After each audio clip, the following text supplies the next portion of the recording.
Dias da Democracia de hoje debate os 150 anos da Comuna de Paris. Os nossos convidados são Mauro Iasi, professor da Escola de Serviço Social da Universidade Federal do Rio de Janeiro, e Romero Venâncio, professor do Departamento de Filosofia da Universidade Federal do Sergipe. Mauro, Romero, sejam muito bem-vindos ao Dias da Democracia. É um prazer muito grande recebê-los aqui nesse momento histórico importante para o campo progressista, para o campo socialista, comunista, que é a comemoração, aí sim, comemoração dos 150 anos da Comuna de Paris. Mauro, eu iniciaria pedindo a você que fizesse, do ponto de vista histórico, um balanço das continuidades e rupturas existentes entre três momentos fundamentais da história da classe trabalhadora, do movimento operário, socialista, comunista, que foram o movimento jacobinista durante a Revolução Francesa, particularmente o período liderado pelas teses, pela ação de Robespierre, depois disso a Comuna de Paris, a ação dos comunares, e, por fim, a experiência dos soviets no decorrer das revoluções russas. Obrigado pelo convite, um prazer estar aqui para a gente estar tratando desse importante evento histórico que é a Comuna de Paris, os seus 150 anos. Um prazer estar aqui com o Romero, com você. Então, olha, são três momentos históricos que mostram uma trajetória, né, da forma de luta, mas também das intencionalidades, né? Quer dizer, a Revolução Francesa é uma explosão social profundamente agravada pela situação conjuntural de miséria, efeitos da guerra, né? Mas fundamentalmente pelo desgaste, né, de uma forma social histórica, né, que é o feudalismo, que é o domínio da aristocracia feudal. Isso produz explosões sociais, né? Então, o jacobismo é um pouco a expressão dessa radicalidade da falência de um modo de produção, da forma como se organizava, dos seus efeitos políticos, sociais e etc. Isso se expressava através dessa radicalidade na forma de insurreições, né? E o resultado da Revolução Francesa é, pouco a pouco, o desmascarar dessa universalidade que essa radicalidade insurrecional demonstrava, né? Quer dizer, quando o jacobismo expressa isso na destruição das relações feudais, na organização de um Estado que, através de Robespierre, vai ser conhecido como terror, é o acerto de conta histórico, né, que, em todo momento revolucionário, acaba por acontecer. Mas essa universalidade vai cedendo lugar cada vez mais ao reino da classe que naquele momento é o protagonismo histórico, que era a burguesia revolucionária. E essa universalidade vai cedendo lugar cada vez mais a um particularismo. A expressão disso é a revolta de Babeuf, né, onde os de baixo não se veem naquela ordem que está se estipulando. Isso se reverte depois no período napoleônico, claramente por um período burguês. Então, isso leva à formulação clássica de Marx, que esse período histórico produz uma emancipação, no máximo, como expressão de interesses particulares de uma classe. Ela tem dificuldade, né, em ser, de fato, uma expressão universal. Isso vai estourar ali por 1848, com as grandes rebeliões de 48, em que Marx já está participando e que expressa ali no Manifesto Comunista, né? Mas ainda aí o jacobismo está muito presente. Quer dizer, é uma ideia de conspiração, uma ideia de uma insurreição redentora, né? O que a Comuna de Paris vai alterar nesse quadro é que ela também ocorre num momento conjuntural muito específico da Guerra Franco-Prussiana, mas é a primeira vez, né, se a gente considerar ali os escritos de Marx dos anos 40, de 43, a introdução à crítica à filosofia do direito de Hegel, né, até os anos 70, quando ocorre a Comuna de Paris, a visão de Marx de Estado ainda está presa por essa visão redentora de uma insurreição que mudasse rapidamente a história do mundo na organização de um Estado democrático. A forma, enfim, encontrada da Comuna é que uma insurreição né, um levante operário em defesa da cidade de Paris, constitui uma forma de Estado. Esse é o diferencial da Comuna, né? Ela constitui uma forma de Estado, o que Marx vai chamar de a forma finalmente encontrada, né? Não que isso tivesse na intencionalidade direta ali dos trabalhadores que tomaram o poder em 1871, mas que o resultado prático da sua ação assim demonstra, né? A Comuna, como vocês sabem, é dirigida fundamentalmente por forças prudonianas, blanquistas. E aí está essa ideia de uma insurreição redentora que muda tudo. O que a Comuna prova, para sua experiência histórica, é que os trabalhadores têm que resolver problemas práticos de organização da vida. E aí está a genialidade da Comuna, né? A Comuna inaugura o voto universal. Todo mundo, uma diferença de dias, né? No dia 26 é realizada a eleição, no dia 28 está funcionando o governo operário. Um governo operário que realiza na prática, né, fatos que hoje, analisando, são muito simples, né? A generalização da educação universal, o Estado laico, o direito de todo mundo ser portador de um direito de voto, ser eleitos e poder exercer mandatos, inclusive juízes, né? A revogabilidade desses votos, eu ganho um cargo numa eleição, eu posso ser tirado a qualquer momento por aqueles que elegeram, o salário médio de operários, ou seja, o armamento imediato de toda a população como força armada em defesa da cidade de Paris, tudo isso são elementos de uma forma estatal que ali só podia existir em germe, não é? O que a Comuna prova... Mauro, essa forma nova é a auto-organização dos trabalhadores? Então, essa é uma boa questão, né? Ela é simultaneamente uma auto-organização, porque é uma resposta prática a uma situação prática, né? O correio precisava continuar funcionando, a produção de alimentos precisava chegar do campo e ser distribuída, as fábricas, as manufaturas precisam ser tocadas, né? É uma auto-organização dos trabalhadores, mas, ao mesmo tempo, a questão essencial que se coloca ali é como que essa forma absolutamente democrática, que leva a democracia ao seu ponto máximo de desenvolvimento, como é que ela se sustenta diante dos seus adversários? Vamos lembrar, historicamente, durante a Guerra Franco-Prussiana, o governo republicano, né, da França se retira da capital Paris para Versalhes e se reorganiza para poder retomar a cidade de Paris, porque temia muito mais os operários armados do que os prussianos, né? Então, quando a reação se organiza para derrotar a Comuna, não bastava a sua extensa democracia, né? Um historiador da época vai dizer que, enquanto os defensores da Comuna eram presos em Versalhes, os defensores de Versalhes caminhavam livremente pelas ruas de Paris, né, conspirando contra o Estado operário. A própria posição dos camponeses, que vão ser influenciados, a primeira vez que se usa a propaganda, né, que jogava de balões para insuflar os camponeses contra a ameaça vermelha da Comuna, né, já é usada pela primeira vez em larga escala nessa guerra. Portanto, a reação mostra para todos nós que o Estado operário não precisa cuidar apenas de uma forma nova, ele precisa também cuidar da defesa dessa forma nova diante da inevitável reação das camadas destituídas. E aí que vai surgir a noção de Marx e Engels sobre a necessidade da ditadura do proletariado. Ora, se a gente pega esses ensinamentos históricos da Comuna, eles vão se expressar de maneira cabal no início do século XX, em 1917, na Revolução Russa.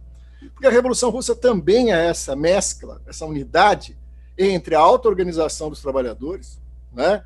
Existe um caráter espontâneo na Revolução Russa fundamental, em 1905, na formação dos soviets, na insurreição de fevereiro de 17, mas existe a intencionalidade de constituir daí um Estado que garanta e dê forma política, jurídica a essas conquistas e garanta sua sobrevivência diante do ataque dos seus adversários, que vai ocorrer logo em seguida com a eclosão da Guerra Civil, né?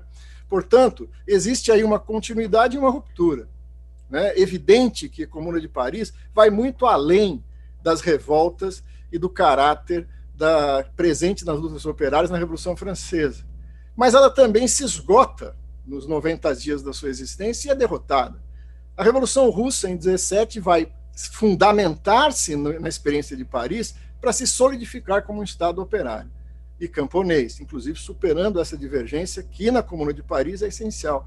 Muita gente esquece desse aspecto, né? Um dos ensinamentos fundamentais que Marx tira do estudo da Comuna de Paris é exatamente a necessidade da aliança entre operários e camponeses para dar um caráter nacional mais amplo à Revolução. E é isso que vai ser colocado em prática na Revolução Russa e que consolida sua vitória, né?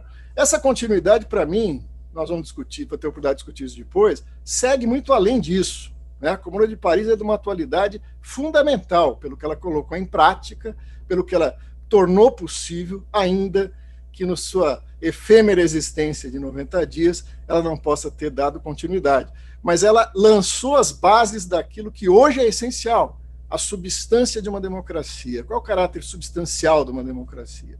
Né? Parece que a ordem burguesa, até hoje, né, não é capaz de incorporar uma democracia substantiva como aquela que, em pouco tempo, a Comuna foi capaz de produzir. Romero, eu te perguntaria agora, depois dessa lição histórica de Aze, que já, inclusive, cita algumas referências que foram fundamentais nesses três momentos do jacobinismo, da Revolução Francesa, no período da Comuna e na organização dos soviets e no processo revolucionário russo.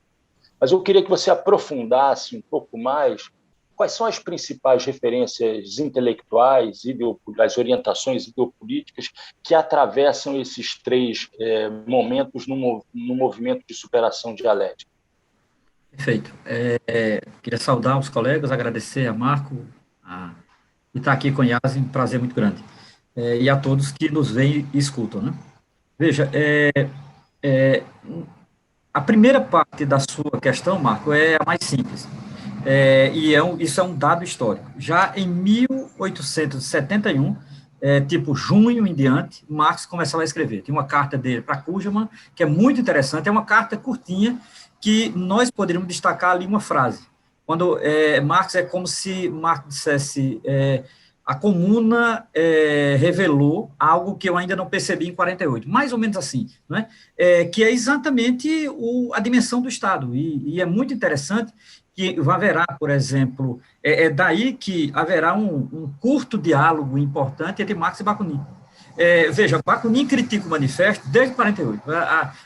Esse entrevero, eu não vou aqui resolvê-lo, não pretendo resolvê-lo e nem quero de maneira nenhuma ofender a anarquista, e muito minha aproximação maior é com o marxismo. Apesar de ter respeito com Bakunin. Agora, veja bem, de fato, as críticas de Bakunin, elas foram incorporadas na leitura de Marx à Comuna de Paris. É pena que alguns anarquistas não percebam isso. Marx incorporou as críticas de Bakunin à leitura que ele fez da Comuna de Paris, porque foi um fato importante. Então, eu diria que Marx, inicialmente, é a referência. Para você ter uma ideia, nós temos um material que eu recomendaria a todos que estão nos escutando, ajuda muito, organizado pelo historiador Oswaldo Cogiola, que são os escritos sobre a Comuna. Eu acho extremamente didático, ele fez digamos assim, um apanhado que, de fato, a sua resposta está aqui. Eu vou apenas elencar. Por exemplo, o extrato que Marx tem do capítulo 3º, a parte 3ª da Guerra Civil na França, que para mim é o melhor. Ele se pergunta o que é a Comuna de Paris, e ele começa com uma frase como é própria de Marx. Eis uma coisa absolutamente admirável em Marx, o seu estilo literário. Marx tem uma maneira de escrever, muitas vezes, que assim, ele sabe que tem um leitor pela frente e ele quer, de certa forma, atrair esse leitor, né? Então, ele começa partindo do pressuposto de qual é o enigma da Comuna de Paris, né? E aí ele começa a resolver a partir disso exatamente do que o Aze nos falou aqui. Então, ele tem diante disso, primeiramente, Marx, ele já tem diante dele que houve uma derrota, ele sabe que houve uma derrota, ele sabe as razões da derrota, isso é muito interessante. Agora, em nenhum momento Marx é injusto com a Comuna. Eu queria dizer isso aqui, porque eu sinto que, às vezes, em alguns setores da esquerda, comete-se injustiça com a Comuna que ela não merece, Veja, um fenômeno que foi basicamente 72 dias, ou um pouco mais que isso, março, maio. Veja, primeiramente, nós temos que entender que o maior da Comuna não foi necessariamente o seu tempo de duração. O maior da Comuna foi aquilo que ela prometeu. E Marx é o primeiro a nos indicar isso. Depois nós vamos ter, por exemplo, Kautsky, que eu acho interessante, com todo o seu renegado, como dizia Lenin. Eu acho importante a posição de Engels, Engels está muito colado a Marx. Tal. Eu acho também importante o texto de Bakunin, acho importante. O texto de Bakunin, eu diria, vai ser um texto fundamental, inclusive para o anarquismo no Brasil. Eu diria que toda leitura, aí não sou eu que digo, não, eu vou citar um anarquista para me justificar, né? É o professor Francisco Foote-Hardman. Foote-Hardman, em um texto que está nessa coletânea aqui, sobre a Comuna de Paris e a História, é o último texto do Foote-Hardman, ele diz uma coisa interessante sobre Bakunin, que, de fato, a leitura de Bakunin da Comuna de Paris orientou boa parte dos anarquistas no Brasil, inclusive a sua concepção da educação, que é o que eu atualmente estou levantando aqui, né? Essa laicidade da educação na comuna e tal. Serve tanto o legado marxista como o legado anarquista. Agora, eu diria também, Marco, para terminar essa sua resposta, a sua pergunta, é que a comuna ela é tão importante, que ela não pode ficar só entre anarquistas e marxistas. Eu acho que são leituras recomendadas. Eu, pessoalmente, prefiro a partir de Marx. Agora, por exemplo, eu li um texto de um historiador liberal, que não é marxista, de jeito nenhum, e é muito justo com a comuna, que é o John Merriman. Eu gosto muito desse livro, acho muito interessante, porque ele trabalha dados que, por exemplo, Marx não trabalhou. Vou dizer um dado aqui que só depõe contra a sanha burguesa. Digamos assim, a burguesia ela só não matou mais de 20 mil pessoas por conta de que ela foi alertada para um caos sanitário em Paris. Você imagina, não foi por clemência, não foi por nada. Não mataram por causa disso, porque foram alertados que não tinham como enterrar, e isso ia criar o desastre seria maior na cidade de Paris. Só para você ter uma ideia, ele dá dados disso, ele cita uma carta, ele cita documentos e tal. Então, eu diria, o legado intelectual da comuna, as leituras da comuna, elas estão entre, obviamente, primeiramente, marxistas e anarquistas, em particular, Marx, porque é um mês após o fim da comuna, que na verdade, é o primeiro escrito oficial da comuna dentro da tradição marxista, né? É do próprio Karl Marx. Depois, a tradição anarquista, e o que se seguiu, o Trotsky escreveu sobre a comuna, Lenin tem uma referência fundamental. Lenin é um capítulo à parte. Eu diria que a Comuna de Paris estrutura o Estado e a Revolução a ponto de Lenin refletir sobre a derrota de 1905 e trazer para 17. Então, Lenin é extraordinário. Agora, também uma tradição liberal. Há uma tradição liberal que leu a comuna. Eu não quero aqui defendê-la. Agora, o John Merriman, que é professor em Yale, ele trabalha com uma ideia de fonte que eu acho que ajuda, digamos, a uma tradição progressista, democrática e de esquerda a compreender intelectualmente a comuna. Agora, de qualquer maneira, ela estará sempre aberta, seja para anarquistas, marxistas ou liberais, ela estará sempre aberta, porque há uma promessa que é maior do que o fato. Eu diria, a Comuna de Paris ela é um fenômeno absolutamente singular na história da humanidade, porque o tempo dela não corresponde ao que ela prometeu.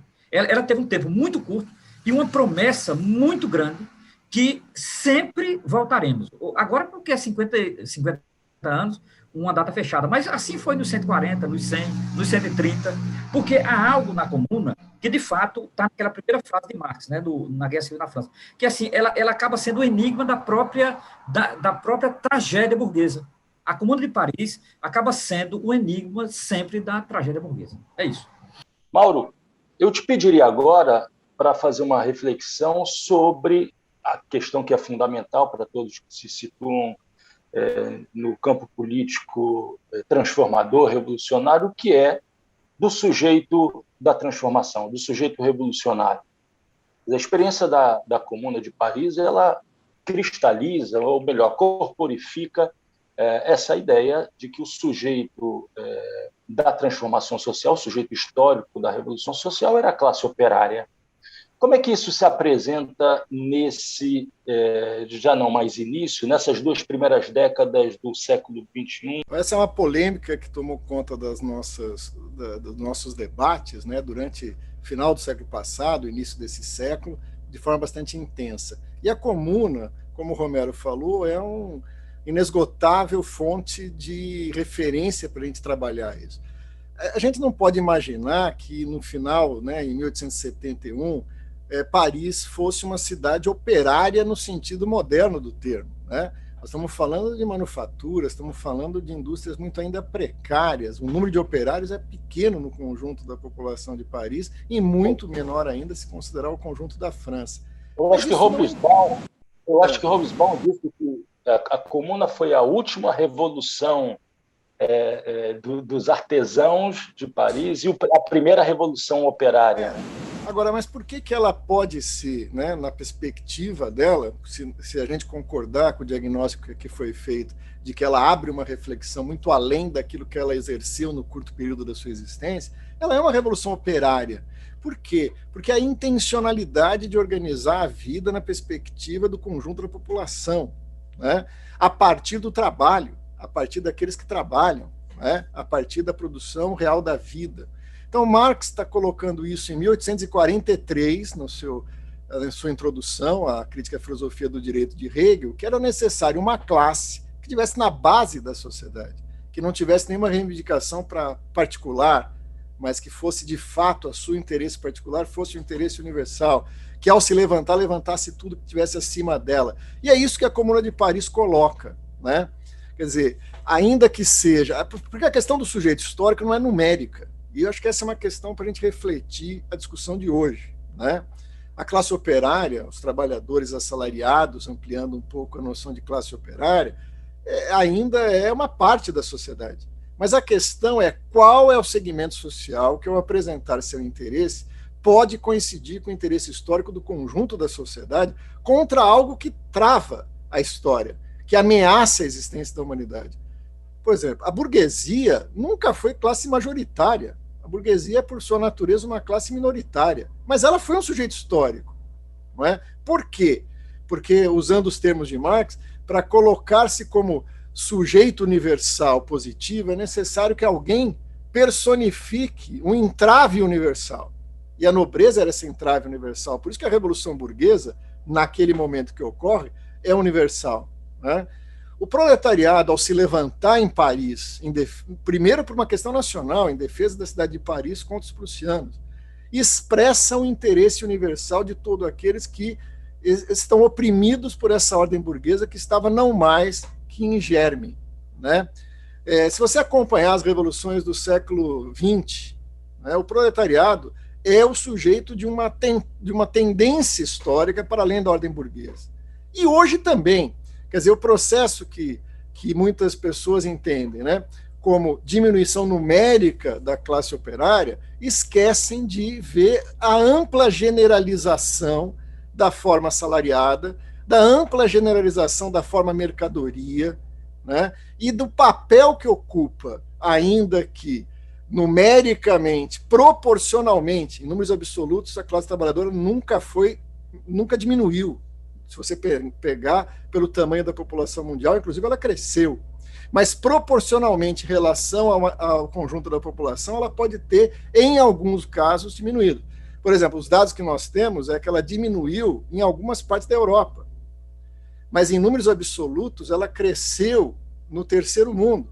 Brasil, China, Rússia, África do Sul. Cresceu. Na China é absurdo o tamanho do assalariamento, do crescimento da classe trabalhadora. Portanto, a questão é da intencionalidade. O que a Comuna de Paris fez? A Comuna de Paris fez um governo operário. E por isso ela foi derrubada. Né? Porque ela mostrou a viabilidade de um governo operário, inclusive barato, né? Que resolve os problemas essenciais do conjunto da população, gastando menos, porque elimina todo aquele parasitismo da igreja, do exército, das funções diplomáticas, aquelas coisas todas que o exército, que o Estado burguês acha tão essencial. Né? Por isso ela pagou seu preço.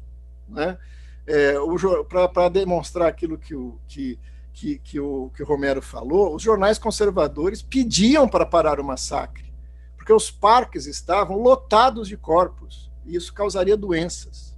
Né? Por isso eles pediram para parar o massacre. Mas, ao total, foram 30 mil mortos, 45 mil prisioneiros, 13 mil condenados, 270 condenados à morte, 400 trabalhadores a trabalhos forçados e 4 mil deportados. É um massacre. É um massacre por quê? Porque provou que é possível um governo operário, né? Ainda que ele tenha sido derrubado depois de 90 dias. A Revolução Soviética vai provar que é possível um governo operário se manter no poder por mais tempo. Né? Hoje, a questão é a seguinte: qual é a democracia, com todas as condições favoráveis que nós estamos colocando no início do século XXI, que chega à radicalidade da Comuna de Paris em todos os itens que ela expressou? Né?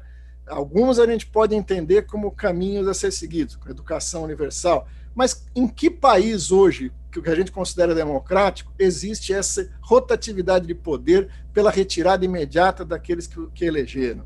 Né? Em que país você tem essa homogeneidade de salários para o salário operário? Em que país democrático você tem o fim desse antagonismo entre executivo, legislativo e judiciário? A Comuna de Paris realizou isso. Isso é que faz com que a gente acredite que o futuro da humanidade está colocado nas mãos de quem trabalha. É evidente que a forma histórica que aquele que trabalha assume vai variar historicamente, mas a pergunta que não quer calar é, primeiro, qual é o sujeito das transformações necessárias hoje?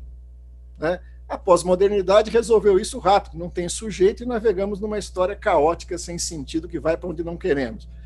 Mas aqueles que acreditam que ainda existe história, existe um sentido nessa história, perguntam qual é esse sujeito. E hoje, quando a classe trabalhadora se vê derrotada, a história se trava, abrindo a porteira perigosamente para os inimigos dessa alternativa, que se expressam na barbárie. Por isso, a classe trabalhadora, que em 1871 se levantou em germe, ainda ensaiando, e durante o século XX construiu uma experiência histórica nesse sentido, ainda não deu sua última palavra na transformação social necessária. E se ela não der, é uma péssima notícia. A humanidade caminha para o abismo da barbárie, como nós estamos vivendo hoje, nesses tristes inícios, né, do século XXI. Romero, um dos aspectos dessa barbárie contemporânea, atual, é o avanço das concepções confessionais. E a experiência da Comuna, assim como aquela da Guerra Civil Espanhola, mas aí a gente entra num outro momento histórico, foi as concepções laicas. Né? Eu queria que você, da mesma maneira que Mauro falou sobre o sujeito revolucionário que permanece sendo a classe trabalhadora, a classe que vive do trabalho ainda no século XXI, eu queria que você falasse um pouco das principais ideias, das principais concepções que marcaram essa curta experiência da Comuna, algo em torno de 3 meses, né, são necessárias, na verdade, serem resgatadas para se combater essa barbárie que se encontra olhando nos nossos olhos. Muito bem, olha, veja, eu tenho estudado há um bom tempo essa relação entre marxismo e religião, já faz tempo, desde a minha tese de doutorado, continuo com um grupo de estudo e tal, e a Comuna de Paris, ela, dentro da tradição marxista, ela é um ponto absolutamente singular, é isso que eu descobri, porque, veja bem, eu não vou ter tempo de fazer isso aqui, mas o que eu faço no meu grupo de estudo é pegar da Revolução Francesa, passando pelas notas de Guizot, por exemplo, e chegando a Thiers, que há uma coisa muito interessante. Por exemplo, quando se estabelece na França o Ancien Régime, uma das características do Ancien Régime é, de novo, entregar a estrutura educacional à igreja. Agora não é só a igreja, são as igrejas, porque há uma reivindicação, depois dos anos 40 na França, de uma ala protestante. Veja, então, assim, você teria o seguinte confronto, né? Depois da Revolução Francesa, a volta do Ancien Régime, depois do Ancien Régime, a posição seria, vamos aniquilar a religião. A Comuna de Paris, ela encontra uma fórmula que, para mim, é a mais correta, inclusive dentro de uma tradição marxista e progressista, inclusive. Veja, a proposta da Comuna de Paris, porque às vezes a gente esquece, eu não vou poder aprofundar aqui, mas eu estou pesquisando isso, e eu descobri que tinham religiosos na Comuna, protestantes e católicos. A Comuna não era, aí é que está, as pessoas pensam que a Comuna, e aí eu acho que Mauro foi muito feliz quando ele colocou esse perfil da classe trabalhadora, que é o perfil dos comunários. Esses dias eu conversava com alguns colegas, né, sobre, de fato, qual é o perfil dos comunários. Porque, às vezes, há uma certa idealização, certa romantização, que não ajuda tanto, inclusive está na esquerda. Ou há uma certa leitura muito fria de uma tradição liberal, que também não ajuda. Nesse sentido, eu sempre vou tomar como referência o ensaio de Marx, né? Então, assim, a Comuna, ela teve um papel prático extraordinário num campo cultural. Porque, para mim, eu trabalho 4 legados da Comuna, né? O legado na filosofia política, que é o debate do Estado, o legado na educação, o legado nas artes e na revolução. Então, assim, quando eu chego na educação, há um legado fundamental da Comuna, que é o tema da laicidade. Veja, a Comuna efetivou a laicidade. Assim como ele efetivou a ideia de que meninos e meninas poderiam estudar juntos, parece até uma coisa escandalosa, porque você imaginar que a comuna definiu nos seus princípios que menino e menina podiam estudar juntos, significa dizer menina não estava junto de menino, menina não estudava, na verdade. Menino não estudava. Você imagine, isso é o século XIX, e a comuna deixou como legado. Aí fica para a educação. Vamos no tema central que você me propôs agora. Diante desse quadro, da Revolução Francesa, o Ancien Regime e a Comuna de Paris, há uma mudança na concepção de religião. E eu diria que essa mudança na concepção de religião, ela vai ter um impacto em Engels, não tanto em Marx, mas em Engels, que é o seguinte, que é a defesa radical da laicidade. Ora, o que é a laicidade que entendia a Comuna de Paris? Não é necessariamente um governo ateu, não é isso.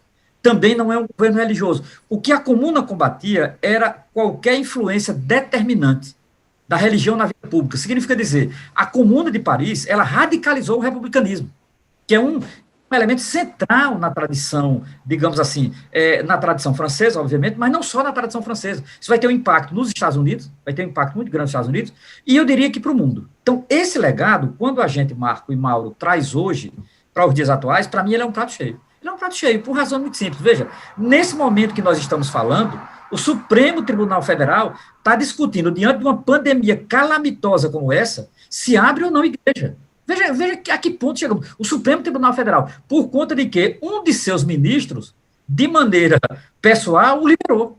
Você veja, liberou numa pandemia como essa. Se não dizer, até onde o nosso Estado de fato é laico, né? Depois, o papel de religiosos enquanto influenciadores em decisões políticas, por exemplo. Veja, a proposta da Comuna era evitar isso. A Comuna não propunha o ateísmo como estatal. Não era isso. A Comuna não falou isso. Até porque, como eu disse, e volto a repetir, tinham pastores radicalizados e católicos radicalizados na Comuna. Porque é uma coisa que sempre existiu desde a Revolução Francesa, que é o baixo clero. Então, o baixo clero não sumiu da história francesa depois da Revolução. O baixo clero se disseminou. Então, assim, o debate sobre o ateísmo na Comuna também estava presente, porque existiam também ateus na Comuna, mas, assim, para evitar a briga entre ateus e religiosos, a Comuna propôs o Estado laico. Porque o Estado laico nem fere aquilo que é a convicção íntima de alguém sobre sua crença e não fere a posição ateia, por exemplo, de marxistas e anarquistas. Então, nesse sentido, a Comuna, ela tem um imenso legado para o século XX, que é exatamente o tema da laicidade. A Comuna nos legou a política republicana melhor para refletirmos e implementarmos democraticamente o Estado laico. Então, isso eu acho um legado extraordinário. Não é? Veja, a Comuna, ela não radicalizou o anticlericalismo, que o anarquismo vai radicalizar, aí é um legado da Comuna que o anarquismo não herdará, vai radicalizar. Setores do marxismo o fará isso também, e também o equívoco. Setores do marxismo, inclusive, dessa perspectiva mais estatal, tentará fazer isso, é um equívoco também. Então, nesse sentido, esse legado fundamental da Comuna continua de pé, independente dos erros de alguns marxistas, com os erros de alguns stalinistas, de um modo geral, os erros dos anarquistas, né, com relação à radicalidade que eles têm do anticlericalismo, porque a Comuna, ela diferencia anticlericalismo de laicismo.